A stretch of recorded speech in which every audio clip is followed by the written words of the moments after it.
నాకు అనిపించింది ఇంత తపిస్తున్నారు లోకానికి మంచి చేయాలని, ఆ బిడ్డకు కూడా నా గురుదేవుల ఆశీస్సులు ఇప్పించాలి అని మా గురుదేవుల్ని అనుమతి అడగడం, వారు వెంటనే అనుమతి ఇవ్వడం, వారు కూడా వచ్చి ఇంకొక విషయం, మా గురువు గారికి ఎంతో ఎంతో ఇష్టంగా నిరంతరం ధరించే మాల ఇది. ఉండండి బాబా, ఇది మన కోసం కాదు, వీరు ఎంతటి అదృష్టవంతులంటే ఆ బిడ్డని మంచు విష్ణుని కన్నందుకు, ఆ బిడ్డ ఇంత అద్భుతంగా నటించినందుకు. అది అంటే మా గురువుగారిని ఈ పక్కన వేరే ఒక అమ్మున్నారు, తను వెళ్ళారేమో, మా గురువుగారి ఒళ్ళు పులకరించి వారు ఇలా అనుకుంటుంటే చూసి నేను తరించాను. అంతటి అద్భుతంగా ఆ దైవత్వాన్ని, ఆ నటనని ప్రదర్శించారు ఈ చిత్రంలో. కాబట్టి మోహన్ బాబు గారు, నాయన నేను చిన్నదాన్నే వయసులో, కానీ అమ్మని కదా, అందుకని మీ జన్మ ధన్యం.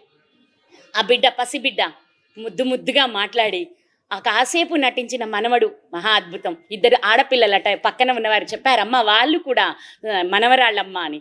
వాళ్ళు కూడా ఎంతో అద్భుతంగా, అతి సహజంగా, అందుట్లో మేకప్లు అవి ఇవి ఎక్స్ట్రాలు ఏమీ లేకుండా ఆనాటి కొండలలో ఆడపిల్లలు ఎలా ఉంటారో అంతే న్యాచురల్గా ఆ బిడ్డలు కనిపించారు. చాలా ఉత్తమంగా ఉంది.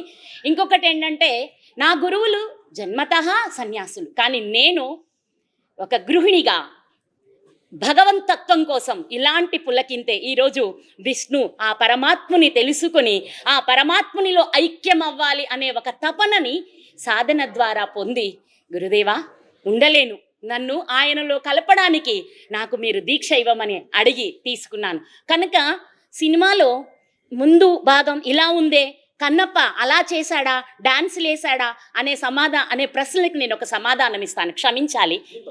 ఏంటంటే, మరి అంతే ఉంటాం, గృహస్థులుగా ఉన్నప్పుడు ఎలా ఉంటాం, మనకి నచ్చినట్టు అలాగే ఉంటాం భార్యతో.